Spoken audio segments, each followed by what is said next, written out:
Bonjour chers internautes, bienvenue dans votre revue de presse. Nous allons démarrer avec le soleil qui bat à la une de son quotidien. L'odyssée du fondateur du Dakar, le chemin vers la félicité divine, fut long et épineux pour le vénéré El Hadji Mohamedou Seydou Ba qui a créé 64 villages et autant de mosquées dans plusieurs régions du Sénégal et dans le pays de la sous-région. Le premier Dakar a été organisé en 1942 à Aïnou Mahdi. Les Échos parlent du dérapage d'un bus devant EMG Castor, un mort, 23 blessés dont 10 dans un état grave. Le chauffeur, roulé à vive allure, perd le contrôle du bus, s'encastre sur les glissières du rond-point et se renverse les 4 roues en l'air. Un badaud filme la défunte, un fils de celle-ci disjoncte. Un policier intervient. Vox Populi barre à la une de ton quotidien qu'après la corniche, Diomaye étend la suspension des procédures domaniales et foncières. La DGID donne un coup de pied dans la fourmilière foncière dans les régions de Dakar, Thiès et Saint-Louis. 17 zones et opérations foncières visées, corniche ouest et corniche est de Dakar, hangar des pèlerins, nouvelle ville de Thiès, le lotissement d'Imbour 4, Dak, pôle urbain de Diacksao Bambilor, Denni Biram Ndaw. Diomaye veut une situation exhaustive du financier dans les zones géographiques les plus sensibles dans lesquelles la paix sociale est menacée par des conflits en cours ou à venir. L'enquête parle de la construction sur le littoral. Diomaye Faye casse tout. Aucun des services de l'État n'informe de la décision du président d'arrêter les travaux sur la corniche. Un haut fonctionnaire dit dans ce quotidien qu'on dirait un club. Les gens s'enferment, prennent des mesures et sortent pour faire des déclarations. Annie Zouga, architecte, nous dit dans ce quotidien que c'est une décision qui était attendue. Il ne faut pas faire du 2 poids 2 mesures. Le quotidien parle toujours de la suspension des procédures domaniales et foncières, les victimes dans de beaux draps. La mesure touche des zones de Dakar, Thiès, Mbour et Saint-Louis. Reportage sur la corniche, la bande des Filao. Sud du quotidien parle du litige foncier et accaparement du domaine public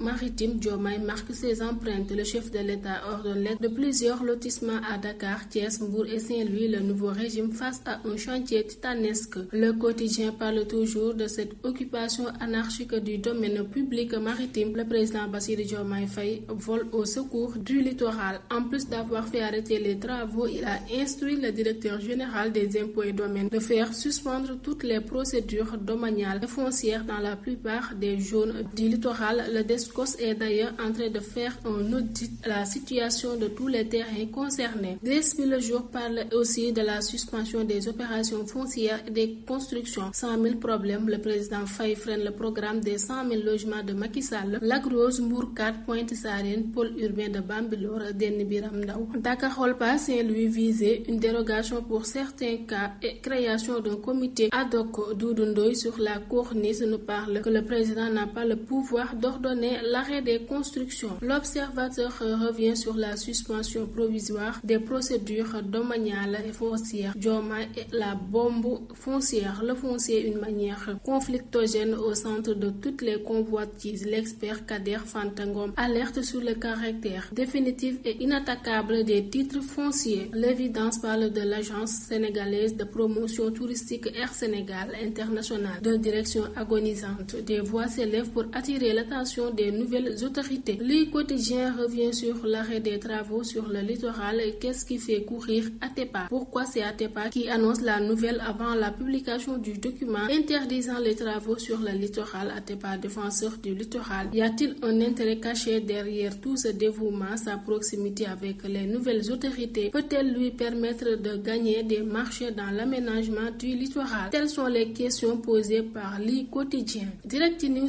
parle du voyage de Bassirou Diomaye Faye à Bissau aujourd'hui. Le Sénégal et la Guinée-Bissau entretiennent de profondes relations de coopération. Les échanges entre les deux pays frères tournent autour de la sécurité, la culture, en passant par la pêche. Dakar-Bissau ne cesse de consolider leur lien historique très fort, encadré par de multiples accords. Des exportations estimées en poids net 108 257 tonnes en 2022, soit 55,201 milliards de francs CFA, ce qui représente une amélioration de plus de 33,5% par rapport à l'année 2021. La tribune revient sur l'accident de la circulation, 19 morts, plus de 60 blessés en 72 heures. Quelles mesures pour limiter le nombre de victimes des accidents de la circulation au Sénégal, se demande le Dr Abdoulaye Bousso. En quelques heures, 2 accidents sur l'autoroute, dont un mort. Les autorités trop faibles devant les transporteurs. Des mesures à ne plus finir et rien. L'excès de vitesse et l'indiscipline des conducteurs. En question. L'info parle du litige foncier à Dakar, Thiès-Saint-Louis. L'État désamorce la bombe. Source A parle de la nomination au poste de responsabilité financement du parti, de la construction du siège de PASTEF, souci d'avoir une majorité parlementaire à l'Assemblée nationale. Les coulisses d'une réunion secrète, Ousmane Sonko propose Bassirou Diomaye Faye au poste de président d'honneur du parti. Concernant les nominations au poste de responsabilité, le chef de file de PASTEF a soulevé l'impatience des militants avant de rassurer qu'elles ne viennent que commencer mais que les choix se feront avec rigueur. Mesdames et messieurs, c'est tout pour la revue de presse. Nous vous donnons rendez-vous. D'ici là, portez-vous bien et bonne lecture.